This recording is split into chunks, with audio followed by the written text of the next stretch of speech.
ওরে তিস্তা ওরে করলা বল আমারে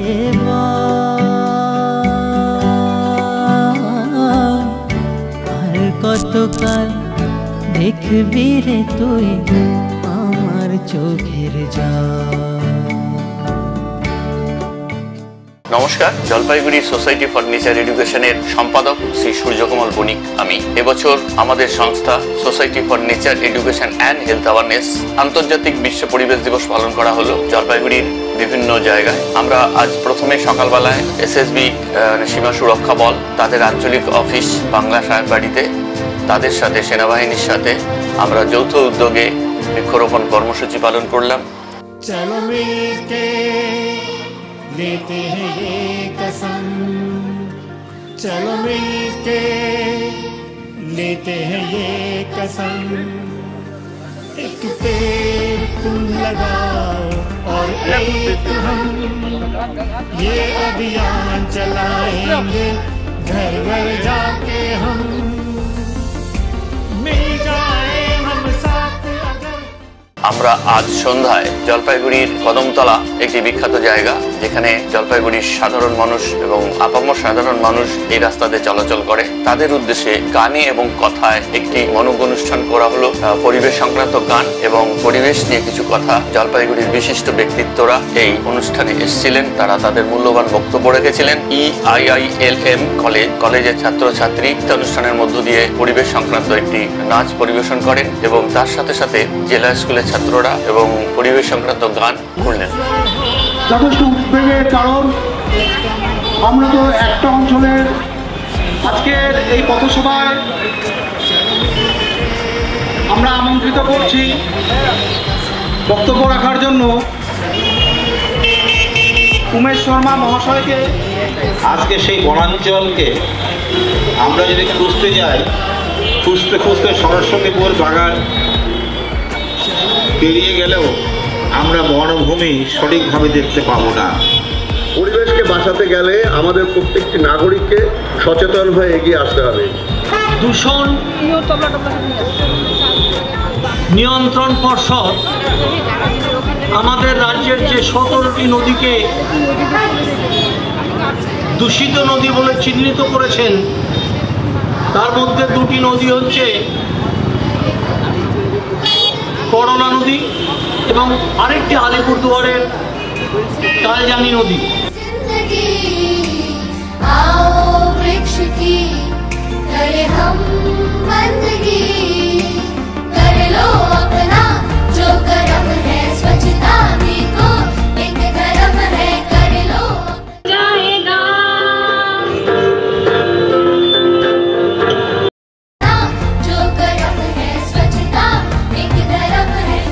क्योंकि ऑन ग्राउंड लेवल में हम लोग काम करते हैं, जैसे स्नेहा जो ऑर्गेनाइजेशन है उनके साथ मिलकर भी हम लोग हर साल प्रोग्राम मनाते हैं। रिसेंटली मैं 1 साल हुआ है जलपाईगुड़ी में मैं पोस्टेड आया हूँ।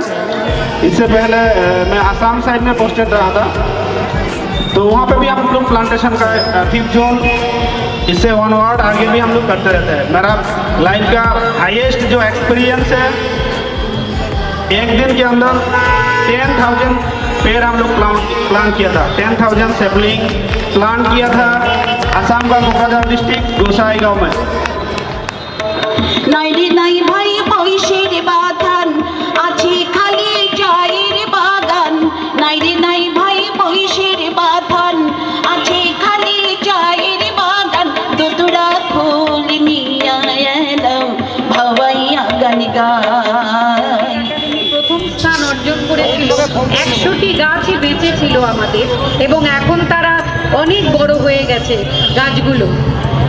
তাদেরকে আমরা একটা সচেতন প্রাণী হিসেবেই ভাবি। আজকে আপনারা খেয়াল করবেন, বিগত কয়েক মাস যাবৎ আমি শুধু যদি জলপাইগুড়ি বা আমার উত্তরবঙ্গের কথাই বলি, আমি গোটা দেশের কথা বাদই দিলাম, আপনারা দেখলেই বুঝতে পারবেন সারা দেশের তাপমাত্রা কিরকম বড় বড় শহরগুলোতে যেগুলো খবর কাগজে আসছে, দেখবেন কীভাবে চড়ছে তাপমাত্রা, এবং তার ব্যতিক্রম জলপাইগুড়িতেও হয়নি। জলপাইগুড়িতেও প্রচুর তাপমাত্রা ঘোরাফেরা করছে, যেটা বিগত কয়েক দশকেও এগুলো হয়নি। এখন আমাদের সেগুলো দেখতে হচ্ছে, কিন্তু পরিবেশ পণ্য, যার ফলে আমাদের পথ হচ্ছে বিশ্ব পরিবেশ দিবস পালন করতে হচ্ছে। এভাবে আমাদের আপনাদের কাছে পৌঁছতে হচ্ছে যাতে আমরা সচেতন হই। আমাদের এই উত্তরবঙ্গ নদীমাতৃক এই জেলা, আমাদের উত্তরবঙ্গের বিভিন্ন নদী আছে, আর আমাদের রাজ্যের সব থেকে বড় নদী গঙ্গা। গঙ্গা নদী বয়েই চলেছে, তার সাথে সাথে সমস্ত নদী বয়ে চলেছে। তাই শ্রদ্ধেয় ভূপেন হাজারিকা সর্বজন শ্রদ্ধেয় একটি গান লিখেছিল, সেই গান হচ্ছে আজকে এখন পড়াশোনা।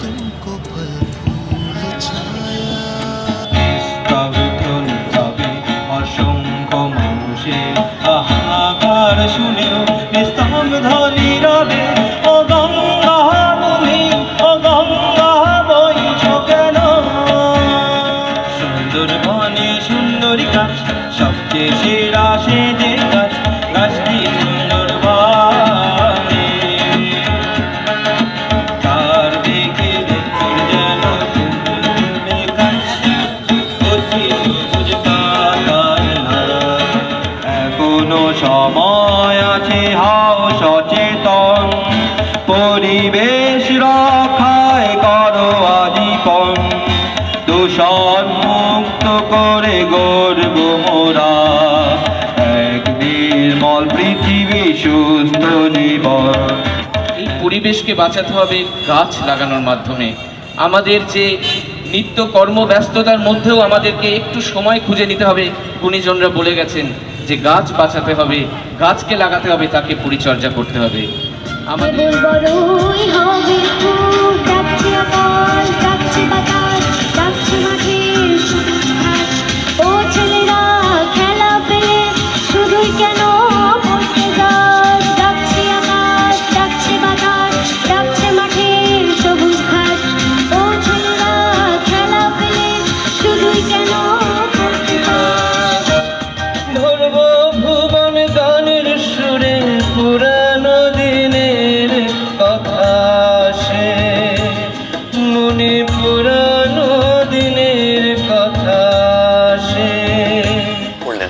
বেশ উপভোগ করা হলো। আমরা এই প্রথম এই ধরনের গানে এবং কথায় পরিবেশ নিয়ে আলোচনা করলাম। আগামী দিনে আমরা আরও ভালো কাজ করব। আপনাদের সবার সহযোগিতায় আমরা বিভিন্ন জায়গায় বৃক্ষরোপণ কর্মসূচি করব বিগত বছরের মতন। ধন্যবাদ।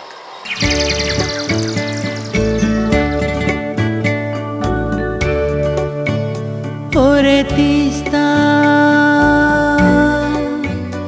ওরে করলা, বল আমারে